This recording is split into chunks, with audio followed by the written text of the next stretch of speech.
प्रिय छात्रगण, कल हम लोगों ने कबीरदास का जीवन परिचय पढ़ा।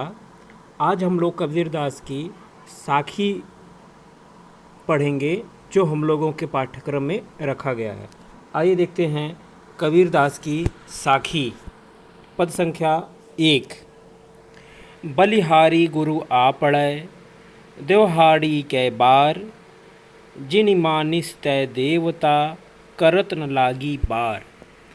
यह साखी का पहला पद है। मैं तीन तीन पद एक स्लाइड पे दिखा रहा हूँ और एक एक पद की मैं व्याख्या करता चला जाऊँगा।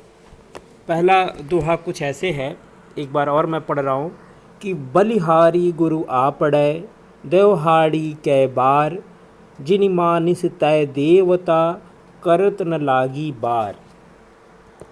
मैं संदर्भ आपको बता दूं कैसे परीक्षा में आप संदर्भ लिखिएगा। तो संदर्भ आप ऐसे लिखेंगे: प्रस्तुत पद्यांश हमारी पाठ्य पुस्तक हिंदी काव्य खंड में संकलित साखी शीर्षक से लिया गया है या उद्धृत है।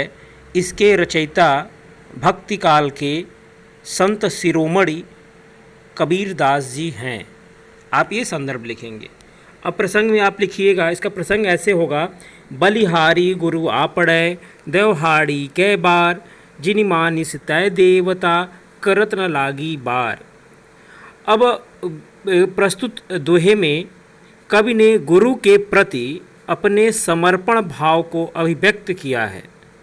अपने काव्य में इन्होंने गुरु महिमा पर विशेष बल दिया है। कौन? कबीरदास। इस पद में गुरु की महिमा पर विशेष बल दिया गया है। तो किस तरीके का विशेष बल दिया गया है और गुरु की महिमा की महत्ता क्या है और गुरु के प्रति समर्पण की भावना क्या है, व्याख्या के माध्यम से हम देखते हैं क्या है। एक बार और मैं कविता पढ़ रहा हूँ।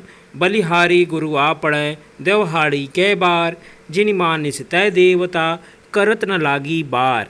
कबीरदास अपने गुरु को पार ब्रह्म के समान मानते हुए कहते हैं कि वे अपने आप को अपने गुरु पर एक दिन में अनेक बार न्यौछावर कर सकते हैं। बलिहारी गुरु आ पड़ै, देवहाड़ी के बार। कह रहे हैं कि पार ब्रह्म के समान, माने जो गुरु है वह पार ब्रह्म ईश्वर के समान बताते हुए कभी कहते हैं कि मैं अपने आप को, मैं खुद को अपने गुरु पर एक दिन में अनेक बार उन पर निछावर कर दूंगा। गुरु ने अपने, अब आगे कहते हैं, गुरु ने उनके जैसे शिष्य को मनुष्य से देवता बनाने में कोई देरी नहीं की। कबीरदास का कहने का तात्पर्य यह है कि गुरु ने अपनी शिक्षा के द्वारा शिष्य को आत्मबोध कराया, जिससे वह आत्मा के सर्वव्यापक रूप को जान पाया। तत्पश्चात वह अपनी भक्ति से संसार में रहते हुए ही संसार की मुक्ति पाकर परम ब्रह्म में लीन होकर ब्रह्म स्वरूप हो पाया। कवि के मनुष्य से देवता बनने में उनका यही भाव अंतर्निहित है। आपको थोड़ा सा यह कविता जटिल लगेगा क्योंकि कबीर की वाणी है। ये आप कबीर को पढ़ने से पहले आपको मैंने भक्ति काल में बताया था कि भक्ति काल में जो कबीर हैं वो ज्ञानेश्वरी शाखा हैं, वो ज्ञान की बात करते हैं, वो ज्ञान के माध्यम से ये परमात्मा को पाने की बात करते हैं। वह भी उसी राम की बात करते हैं जो राम तुलसीदास करते हैं। ये भी इनके जो राम हैं वो निर्गुण निराकार हैं, वो हर जगह व्याप्त हैं। और मैं आपको ये भी बताया था कि भक्ति काल में नाम की महिमा है। ईश्वर गुण माने गुरु को समर्पण की भावना से देखा जाता था, गुरु के नाम की महिमा का वर्णन होता था। तो वही कबीरदास कुछ यहाँ कह रहे हैं कि जिन मानिस्ते देवता करत न लागी बार। वो ये कहना चाहते हैं कि माने एक बार जब शिष्य को आत्मबोध हो जाता है तो उसकी आत्मा सर्वव्याप हो जाती है और तत्पश्चात वह भक्ति से संसार में रहते हुए ही मुक्ति पाकर ब्रह्म में लीन होकर ब्रह्म स्वरूप हो जाता है। कवि में मनुष्य से देवता बनने का जो यह भाव है, यह भाव निहित किया गया है। इसकी अगर हम काव्यगत सौंदर्य देखें तो काव्यगत सौंदर्य में इसकी जो भाषा है वो सधुकड़ी भाषा है, सरल सुबोध है, शैली में जो है मुक्तक शैली है, छंद में दोहा छंद है, अलंकार में अनुप्रास अलंकार है, यमक अलंकार है, गुण में प्रसाद गुण है, रस में शांत रस है, शब्द शक्ति में अभिधा शब्द शक्ति है। आप जब क्योंकि परीक्षा में संदर्भ सहित व्याख्या लिखने के लिए नहीं आता है, परीक्षा में आपको यह कविता दे दिया जाएगा, ये जो ऊपर स्क्रीन पे आपको दिख रहा है।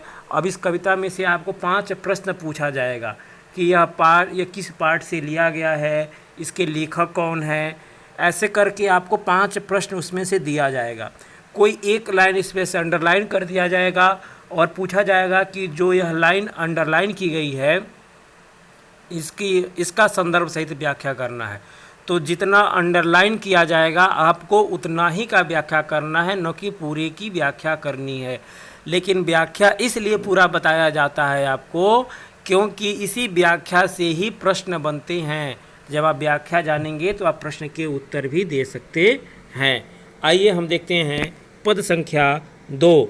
सतगुरु की महिमा अनंत, अनंत किया उपकार, लोचन अनंत उजाड़िया, अनंत दिखावण हार।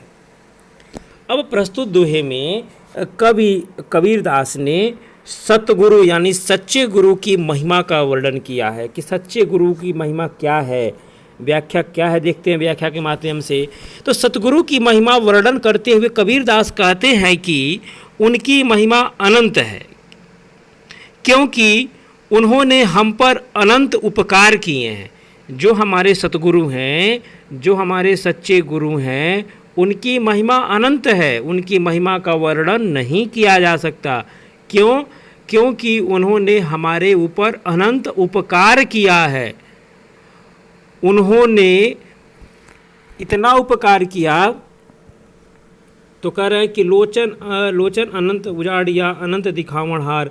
कह रहे हैं कि दिव्य दृष्टि प्रदान की और अनंत ब्रह्म के दर्शन कराए। सतगुरु की परम कृपा से ही कवि को परमात्मा यानी कवि को यानी हमको, कवि मतलब यहाँ पे है ये कबीरदास को, चूँकि कबीरदास खुद लिख रहे हैं, तो परमात्मा की अनंत सत्ता, विश्व जो है ब्रह्मांड का परिचय कराया।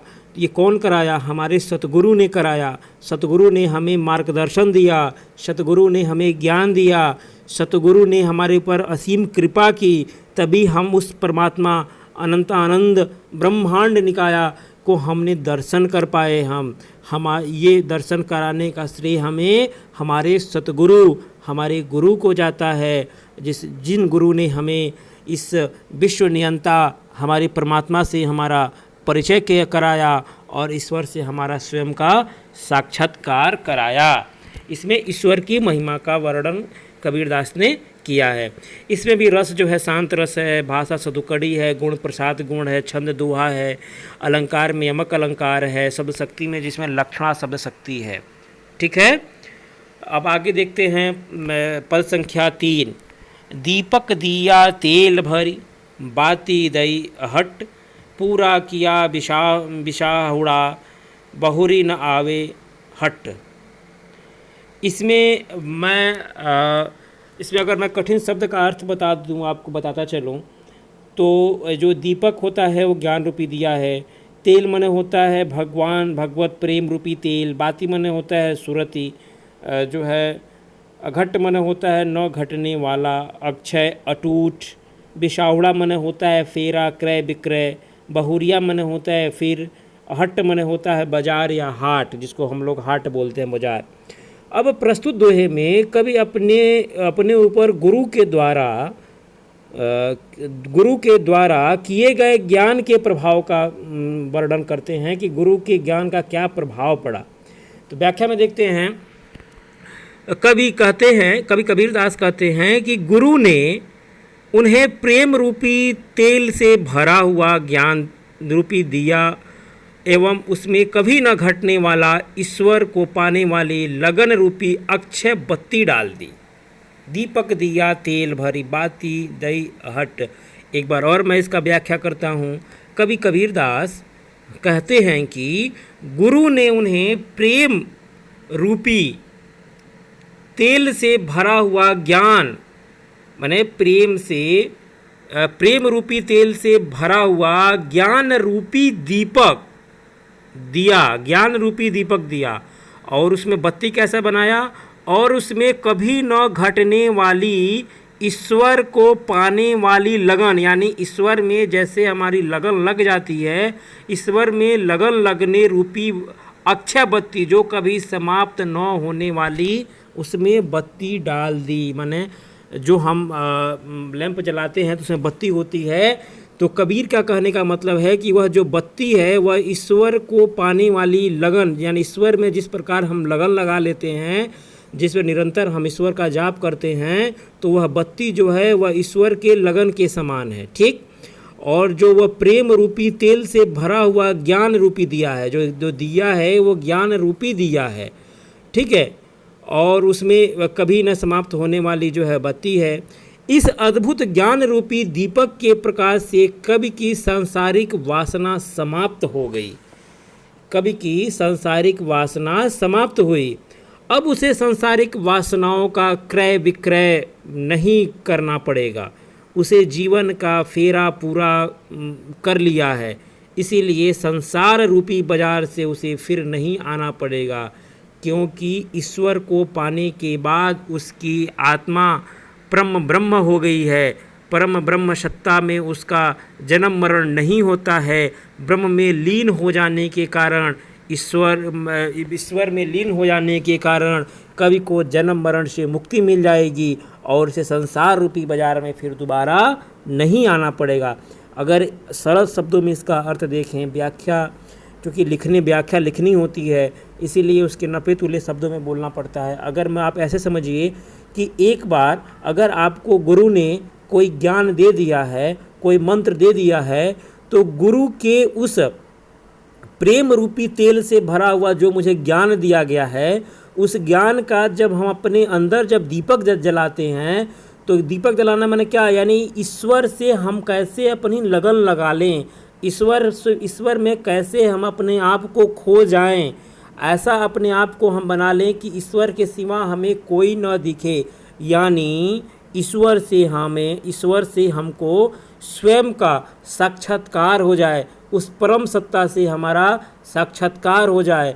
क्योंकि मैं हमेशा बताता हूँ, यह आत्मा जो है वह ब्रह्म से मिलने के लिए ललायित होती है। तो कबीरदास यही कहना चाहते हैं कि जो यह जीव आत्मा है, इस जीव आत्मा को परमात्मा में जब एक बार हम विलीन कर देते हैं, तो यह जीवात्मा पुनः धरती पर जन्म नहीं लेती है। और जो जन्म मरण का जो यह बाजार लगा हुआ है, संसार रूपी जो बाजार है, जो जन्म मरण बार बार हम जन्म लेते हैं, मृत्यु लेते हैं, इस जन्म मरण से हमको मुक्ति मिल जाती है और हमारी आत्मा हमेशा उस परम सत्ता के चरणों में जो है चली जाती है और जन्म मरण का बंधन हमेशा हमेशा के लिए टूट जाता है। और ये कब होगा? जब हमारा मन जो है ईश्वर में लगेगा, जब हमारा मन जो है ईश्वर में रमेगा, तभी यह स्थिति प्राप्त हो सकती है, अन्यथा यह स्थिति प्राप्त नहीं होगी। जो कुछ भी होता है वह गुरु के ही द्वारा होता है, गुरु ही हमें ज्ञान देते हैं, तभी हमें यह जो परम सत्ता की प्राप्ति होती है। अगर गुरु हमारे ऊपर कृपा नहीं करें तो हमको परम सत्ता की प्राप्ति नहीं होगी। गुरु ही हमें वह रास्ता दिखाता है, गुरु ही हमें मार्ग बताता है, गुरु ही हमें चलने का तरीका बताता है। इस तरीके से जो है हम लोगों ने 3 पद की व्याख्या देखी। अब आगे चूँकि आगे हम लोग कल पढ़ते हैं 4, 5वां और 6वां पद। आज के लिए धन्यवाद।